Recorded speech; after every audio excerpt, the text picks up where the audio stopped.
దేవుని పేరిట అందరికీ వందనాలు. ఈరోజు మనకు వాక్యధానంగా మార్కు సువార్త 12వ అధ్యాయం ఉంది. ఇక్కడ దేవుడు యేసు ప్రభువారు మరి దావీదు కుమారుడు మరి యేసు ప్రభు అని అంటున్నారు, కానీ మరి దావీదు మహారాజే అంటున్నాడు దేవుడిని, సాక్షాత్ యేసు ప్రభుని అంటున్నాడు. నా ప్రభు తన ప్రభు పక్కన కుడిపార్శ్వమును నీ శత్రువుల పాదపీఠం నుంచి వరకు నీవు నా కుడిపార్శ్వము కూర్చుని ప్రభు నా ప్రభుతో చెప్పానని దావీదు మహారాజు అంటున్నాడు. అంటే దావీదు మహారాజు యేసు ప్రభుని ప్రభు అని పిలుస్తున్నాడు కాబట్టి తన సొంత కుమారుని ప్రభు అని పిలుస్తున్నాడు దావీదు మహారాజు.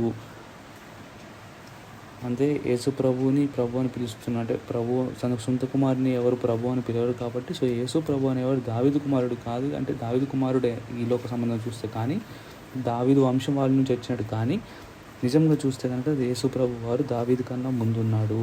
ఆయన అందరికీ ప్రభు అయి ఉన్నాడు. యేసు ప్రభు ఇహలోక సంబంధి కాదు అని చెప్పేసి యేసు ప్రభు ఇలా చెప్పినప్పుడు ఇక్కడ ఒక మంచి వచనం ఉంది కింద. ప్రభుని ఎలా చెప్తున్నాడు, అలా అతని కుమారుని అడిగాను. సామాన్యులు ఆయన మాటలు సంతోషంతో వింటుంటారంట. సంతోషంతో వింటున్నారు వీళ్ళు ఆ యొక్క మాటలు. అంటే యేసు ప్రభు ఎట్లయితే ఆ యొక్క మర్మాలు చెప్తూ ఉన్నప్పుడు అయితే కింద ఇక్కడ వచ్చినప్పటికీ ఇక్కడ యేసుప్రభు అక్కడ కానుకలు పెట్టిందంటే కానుకలు పెట్టిలో కానుకలు వేస్తున్న సమయంలో యేసుప్రభు వారు చూస్తున్నారు. అంటే ధనవంతులు తమకున్నది మంచిగా ధనవంతులు కాబట్టి తమ వేసే అమౌంట్ కూడా చాలా పెద్ద పెద్ద అమౌంట్స్లోనే ధనాన్ని ఇస్తున్నారంటే ధనవంతులు.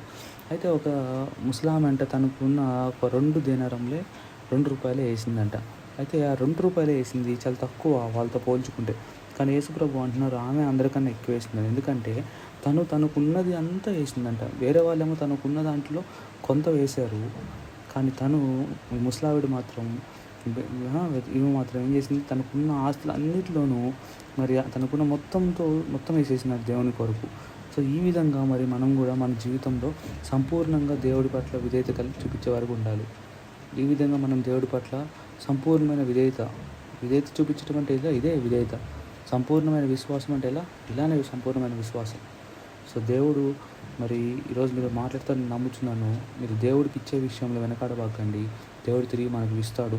ఎందుకు ఇవ్వాలి అంటే సువార్త అనేది ప్రకటింపబడాలంటే మరి ఊరికే ప్రకటింపబడదు. చాలా కష్ట నష్టాలు ఉంటాయి, చాలా మరి అవసరాలు ఉంటాయి సువార్తలో. చిన్నది అవ్వచ్చు, పెద్ద సువార్త అవ్వచ్చు. చిన్న వాక్యం చెప్పే వాళ్ళ దగ్గర నుంచి పెద్దదాకా ఎక్కడైనా కానీ చాలా అవసరాలు ఉంటాయి సువార్త కోసం.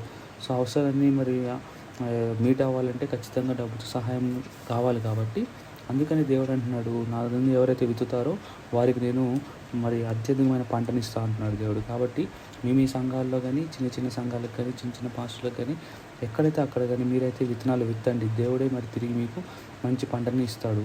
దేవుడి యొక్క చిన్న వాక్యాన్ని దీవించును గాక. మనసారా ఇవ్వండి, దేవుడి నుంచి పొందుకోండి.